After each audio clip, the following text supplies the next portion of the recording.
প্রবাসীরা টাকা পাঠায় দেখে এখনো বাংলাদেশ অর্থনীতি সচল আছে। আর সেই প্রবাসীদের অনুদান দেওয়া বন্ধ করতে চান।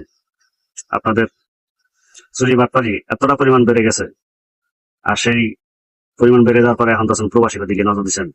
প্রবাসীরা কিভাবে কি করা যায়, প্রবাসীরা প্রণোদনা পায়, এই প্রণোদনা বন্ধ করলে আপনি উঠে পড়ে লেগেছেন। বড় বড় দুর্নীতি হয়, সেদিকে কোনো নজর রাখেন না। দেশটাকে অধপতনে রয়েছেন, হাজার হাজার কোটি কোটি টাকা লুটপাট করে চলে যাচ্ছেন বিদেশে। আর আপনারা আছেন প্রবাসীদের প্রণোদনা দেয় সেটা বন্ধ করা নিয়ে। বাহ, সোনার বাংলাদেশ। যে জায়গায় দেখার কথা সেদিকে কোনো নজর নাই, আর যেদিকে না দেখার কথা সেদিকে নজর। তৃতীয় টার্মিনালে হাজার হাজার কোটি টাকা দুর্নীতি বালি চরে ফেলে গেছে, সেদিকে নজর নাই।